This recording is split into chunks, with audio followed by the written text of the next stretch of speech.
पवित्र धागा है। जुगुत वेद पुन पोई हई रामचरित वर ताग। वर माने श्रेष्ठ, ताग माने तागा, धागा।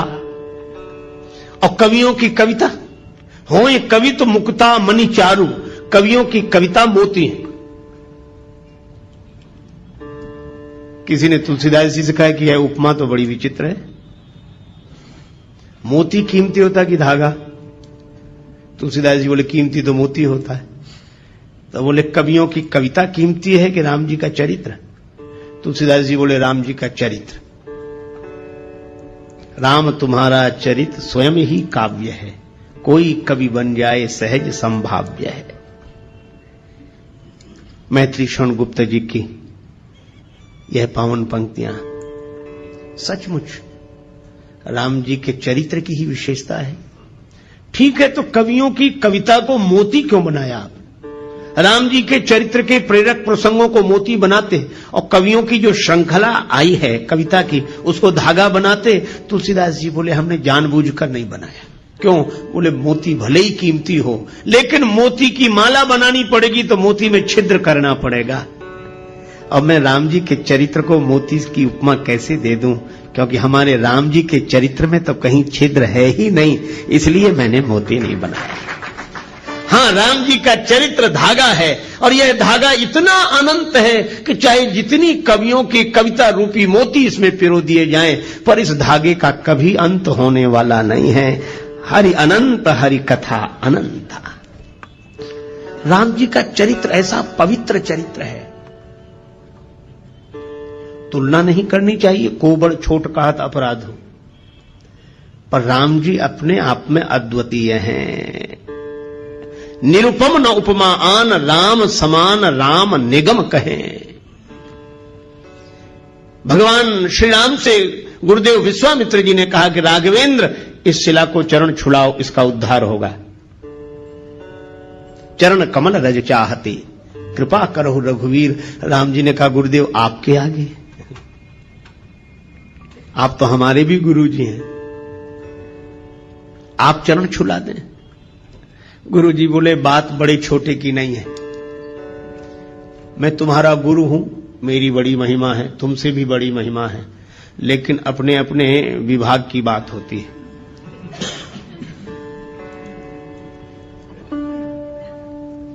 कहीं कहीं चेले की महिमा गुरु से भी अधिक होती है। राम जी बोले सो कैसे? आपने तो मुझे भी ज्ञान दिया है। बोले बात ज्ञान की नहीं है राम, सुनो। क्या? कहा कि अहिल्या का जो पतन हुआ है यह भ्रमवश इंद्र को गौतम के रूप में स्वीकार करने से चरित्र से पतन हुआ, चरित्र चला गया। और चरित्र से जो गिर गया हो उसका उद्धार कौन करे? तब गुरु जी ने कहा कि चरित्र से जो गिर गया उसका उद्धार वही उसकी चरण धूलि कर सकती है जो चरित्र से कभी न गिरा हो। और राम इस दृष्टि से देखें तो एकमात्र तुम ही हो और कोई नहीं है। क्यों? मन में विकार आ जाता है पर हम ज्ञान वैराग्य विचार के बल पर संभल जाते हैं। पर राम तुम तो ऐसे हो कि मुझे अतिशय प्रतीत मन केरी, जागृत की कौन कहे जय सफली हूं पर नारी नहेरी। ऐसा विमल चरित्र पवित्र चरित्र तो केवल श्री राम का है। राम तुम्हारे जैसा कोई चरित्रशील नहीं, इसीलिए मैं कहता हूं कि जो चरित्र से गिर गया है उसका उद्धार होगा तो तुम्हारे जैसे चरित्रशील की चरण धूलि से ही होगा। इसलिए चरण कमल रज चाहती, कृपा करो रघुवीर। राम जी जैसा निर्मल चरित्र पवित्र चरित्र दूसरा नहीं। अरे औरों की बात जाने दो। रावण गया कुंभकर्ण के पास, कुंभकर्ण ने पूछा क्या बात है लंकापति, बहुत उदास दिखाई दे रहे हो, तुम चिंतित आज दशानन क्यों? रावण बोला हर ली हमने मिथिलेश कुमारी, हमने सीता जी का हरण कर लिया। तुम चिंतित आज दशानन क्यों? हर ली हमने मिथिलेश कुमारी। कुंभकर्ण बोला अधिकार किया तुमने उन पर? रावण बोला लखती ही नहीं वह और हमारी, वे हमारी ओर देखती तक नहीं। तब तुम एक काम करते, क्या महात्मा बन गए, उनका हरण कर लाए तो राम जी का रूप बनाकर परमात्मा बनकर अधिकार पा लेते। नकली ही तो बनना था। रावण बोला कि बड़ी कठिनाई है। क्या? तब राघव ही न बने तुम क्यों? कुंभकर्ण ने पूछा। रावण ने उत्तर दिया, इसमें हमको भय भैरव भारी, जब राघव रूप लगा बनने, तब मातु समान लगी पर नारे। जब मैं राम जी का चिंतन करने लगा तो मेरे मन से वासना चली गई। ऐसा पवित्र चरित्र है राम का। विश्वामित्र जी ने कहा कि राम चरित्र की दृष्टि से जो पवित्रता तुम्हारे अवतार में है वह अन्यत्र दुर्लभ है, इसलिए मैं तुम्हारा गुरुजी हूं, पर अहिल्या का उद्धार तो तुम्हारी ही चरण धूलि से होगा। ऐसा राम जी का वर्णौ रघुवर विमल यश, ऐसा पवित्र चंद्र। देखो चंद्र कितना भी ऊंचा रहे पर फिर भी कलंक है, कलंक लगा है चंद्र में, घटता बढ़ता रहता है। लेकिन हमारे रामचंद्र ऐसे चंद्र हैं जो निष्कलंक चंद्र हैं, जिनमें घटने बढ़ने की घटना नहीं होती, सदा एक रस निर्मल पवित्र चंद्र श्री रामचंद्र है। तुलसीदास जी कहते हैं, ऐसे राम जी का यश वर्णन कर रहा हूं। कैसा है यश का? वर्णौ रघुबर विमल यश, राम जी का चरित्र विमल है। अच्छा, तो ये मन को क्यों सुधार रहे हो? निज मन मुकुर सुधार का कि पवित्र चरित्र का वर्णन पवित्र मन से ही किया जा सकता है। सो न हो ये बिनु विमल मति मोहि मति बल अति थोर। तो ये पवित्र मन हो जाए तो कैसे होगा? बोले पहले मन पवित्र हुआ, श्री गुरु चरण सरोज रज निज मन मुकुर सुधारी, वर्णौ रघुवर विमल जस। मैं राम जी के पवित्र यश का वर्णन करना चाहता हूं, इसलिए श्री हनुमान जी मेरा मन निर्मल कर दो। किसी ने पूछा क्यों करना चाहे तो क्या फायदा है? आजकल तो बड़ी कठिनाई है, बिना फायदे के आदमी कुछ करता ही नहीं है। किसी से कहो भजन करो, करें तो क्या फायदा? अच्छा, बहुत सी चीजें हैं। एक आदमी ने हमसे बार बार कहा, बहुत तंबाकू गुटखा खाते थे, बार बार मुंह भर लें, फिर कहें आप भजन की कहते हो क्या फायदा? बोले आप जब जब भजन की कहते हो हमें तो बड़ी परेशानी लगती, करें क्या फायदा? हमने कहा अच्छा एक बात बता दो, तुम ये बार बार तंबाकू गुटखा खाते हो, इससे क्या फायदा? सो बोले कह तो ठीक रहे, फायदा तो कुछ नहीं। हमने कहा फिर क्यों? बोले आदत पड़ गई।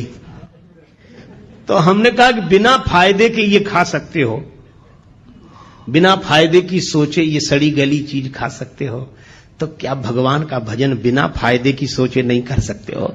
छोड़ो, फायदे की मत सोचो, तुम तो भजन करो, और जिस दिन इसमें रस आ जाएगा उस दिन फायदे की नहीं सोचोगे, भजन किए बिना रहा नहीं जाएगा। लेकिन इसका यह अर्थ नहीं कि फायदा होगा नहीं,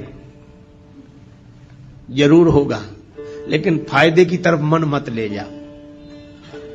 तुलसीदास जी से किसी ने पूछा कि आप राम जी का विमल यश गा रहे हैं, क्या फायदा, क्या मिलेगा? तुलसीदास जी बोले क्या नहीं मिलेगा?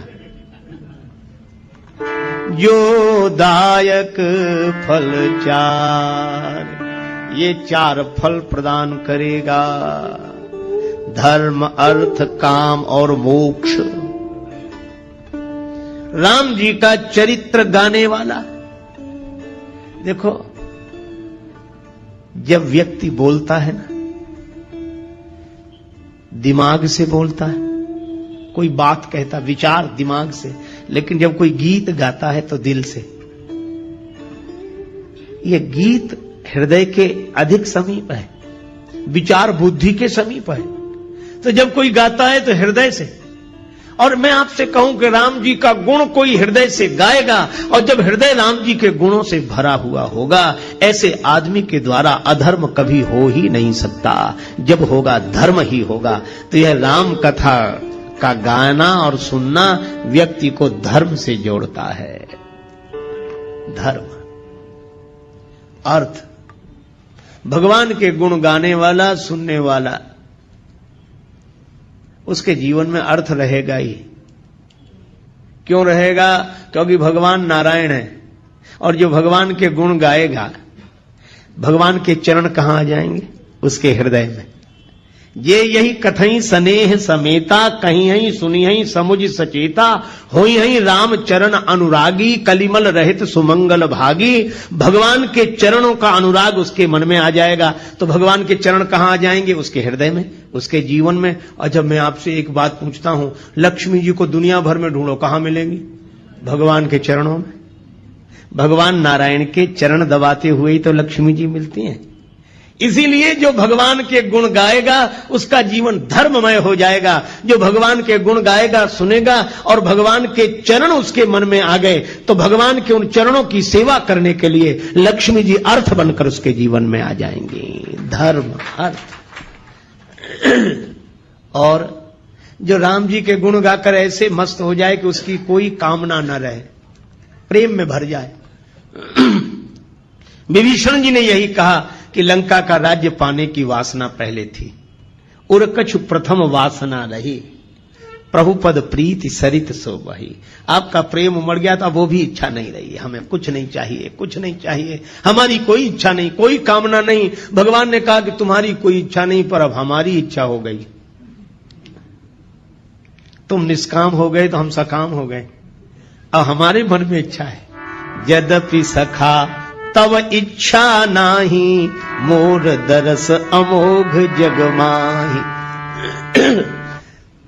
तो भगवान के मन में भक्त की इच्छा पूर्ण करने की इच्छा हो जाए तो उसकी कौन सी कामना ऐसी होगी जो पूरी ना हो जाए? वह पूर्ण काम हो जाएगा। इसलिए धर्म, अर्थ, काम। और जो भगवान के अनुराग में डूब गया है उसे जगत का राग बांध नहीं सकता। इसलिए मोक्ष तो उसको सहज प्राप्त हो गया। वर्णो रघुवर विमल जस जो दायक फल चार। यह हनुमान चालीसा के दोहे का आशय है। श्री गुरु चरण सरोज रज, निज मन मुकुर सुधारे। मुकुर माने दर्पण। वर्णो रघुवर विमल यश, जो दायक फल चार। अच्छा, जब यह सब जानते हो तो राम जी के गुणों का वर्णन शुरू करो। चारों फल मिलेंगे, करो शुरू। तुलसीदास जी बोले, भगवान का यश है विमल, और बुद्धि भी कैसी चाहिए? विमल सो न होय बिनु विमल, मति मोहि मति बल अति थोर। करो कृपा, सब कृपा करो मुझे पवित्र बुद्धि की प्राप्ति हो जाए। तो अब किससे कृपा की याचना कर रहे हो? तुलसीदास जी बोले, बुद्धिहीन तनु जान के, सुमिरो पवन कुमार। यह शरीर बुद्धिहीन है, शरीर तो है पर इसमें समझ नहीं है। इसीलिए हनुमान जी का स्मरण करना। अच्छा, बुद्धि नहीं है तो हनुमान जी से क्यों मांग रहे हो? बोले इसलिए हनुमान जी बुद्धि के भंडार हैं। बुद्धिमताम वरिष्ठम और ज्ञानी नाम अग्रगण्यम। ज्ञानियों में अग्रगण्य हैं, बुद्धिमानों में सर्वश्रेष्ठ हैं। तो जो बुद्धि के भंडार हैं, जो जिस चीज का भंडार हो उससे वही चीज मांगी जाती। हनुमान जी, आप बुद्धिमान हैं, आप बलवान हैं और आप विद्यावान हैं। इसलिए तीनों चीजें हमें दे दो। बल बुद्धि विद्या देहु मोहि, हरहु कलेश विकार। बल भी चाहिए, बुद्धि भी चाहिए, विद्या भी चाहिए।